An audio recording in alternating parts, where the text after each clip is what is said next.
Welcome to my channel. My name is Karuna. Today I'll describe the life cycle, the timeline of trauma from start to completion. When we arrive here, when we're born just like a beautiful, clear, open canvas.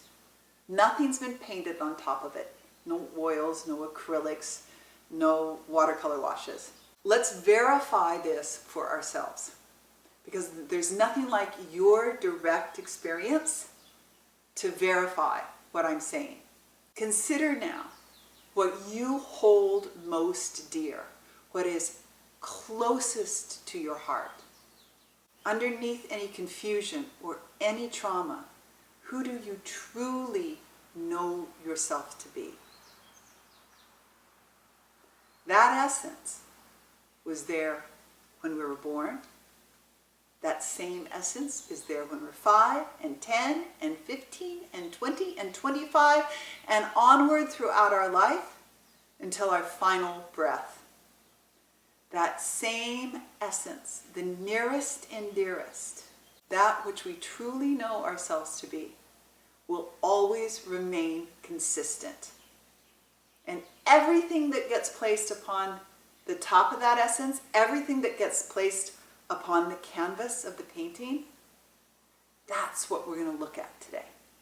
With this as the basis of our understanding, dependent upon the family we arrive in, the culture we arrive in, painting starts to get placed upon that canvas. And in the case of trauma, sometimes that paint is like great big globs. You can't even see through the paint. In healthier families, think of it like a watercolor wash. You can kind of still see the base of the canvas that still shines through, but in the case of trauma, big globs of paint get piled on the canvas. And we don't even remember that essence that shines underneath all that paint. Now, trauma will manifest in one of 3 primary ways. As I describe these 3 ways, please ask yourself, which one is primary in my experience? I know that you might identify with all 3 of them, but I'm going to ask you to select one that's primary. The first way that trauma manifests inside our self-identity, in other words, the psychological development of self, the individual self, the first way trauma can manifest is, I'm unlovable. Is that you? Maybe. Let's look at the next one. The second way trauma can primarily manifest in relationship to our egoic identity is, I'm not worthy. I'm a freak in the room. I'm the weirdo. I'm the one that always has to sit in the back of the class, or nobody understands me. The third way trauma manifests and shapes our egoic identity is, I'm all alone. I'm all alone. I'm bereft and I'm all alone. Now, these 3 seeds of trauma, you can think of them as a preface in a book.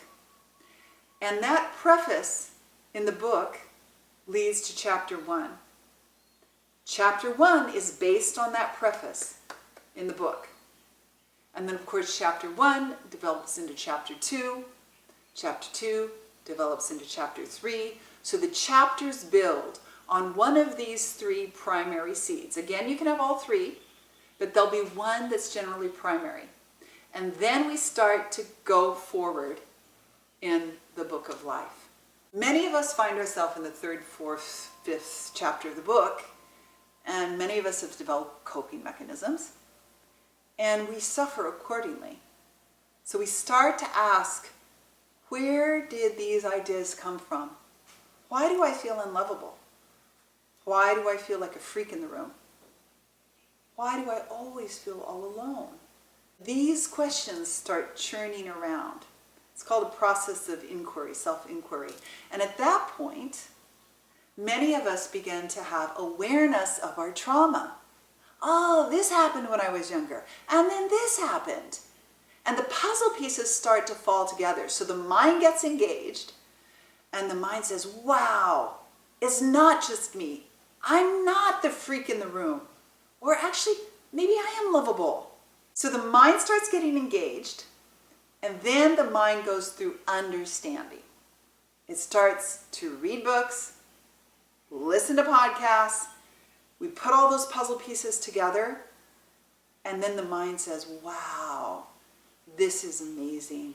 It's not just me. It's not my fault. The mind is putting all these puzzle pieces together, and it's upwriting the story, so to speak. And at the same time, what's going on with these emotions? What's happening underneath? How did I really feel about being alone with my feelings? How did I really feel holding in all my anger or sadness? The mind's work in healing trauma, in this timeline of trauma, is to understand enough so that we can settle and start to feel again. This is really important. That's a high service of the mind. To put all the puzzle pieces together, and then we get to the point where that dome around the heart, the protective armor around the heart, feels like a landing pad. And now we're asked to feel. And feelings are sensations. The mind says, okay, I've gone as far as we can. We've gotten all the information, we've read all the books, listened to the podcasts, and now it's time to feel. As we feel, as we sit with a sensation, rather than telling its story, and it does need to be told, by the way, but as we sit with the feeling now, we discover inevitably that the feeling will not kill us. Initially, the mind had to protect us from all these feelings. It served as armor. But now the mind says, I understand, I've done my job. You get to feel. And when we feel, and we're really with the feeling, the sensation, where it is in the body, and we connect it to the memory, it starts to slowly acquiesce. It will slowly dilute. So, for instance, if our anger used to go from 0 to 250 miles an hour, through this process it goes from 0 to 200, and 0 to 150, and back up to 200, but then down to 100. That settling is such a beautiful process. It's what you've yearned for, it's what I've yearned for, and it's really what all of humanity longs for, most longs for. Now, where are we settling? Where do those emotions settle? They settle in the essence of your being. So this life cycle of trauma, this timeline of trauma, starts from home base. It takes us on a journey, and sometimes it's a radical journey. And if we're very, very lucky, at the peak of suffering, we turn around and start to steadily make our way home. The exact way, the exact pathway we came up, but this time in the opposite order. Please do not hear the completion of trauma like an on-off switch. Some days happiness will shine, and some days you'll have a memory that pulls you back into being that 4-year-old boy or girl. And it's hurtful. When you have a trigger, that trigger in the past may have got you for 6 days straight. If you collapse that timeline and it's 6 hours, that's the settling of the trauma. Celebrate that 6 hours. This is the dilution of the trauma, and it dissolves, it dilutes, and comes back to the very essence of who you most know yourself to be in the depth of your heart.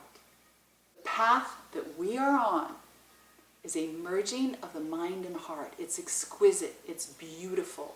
I hope this video resonates. In other words, it's evoked something in you, that it's touched a part of your heart. I look forward to seeing you back on the channel very soon.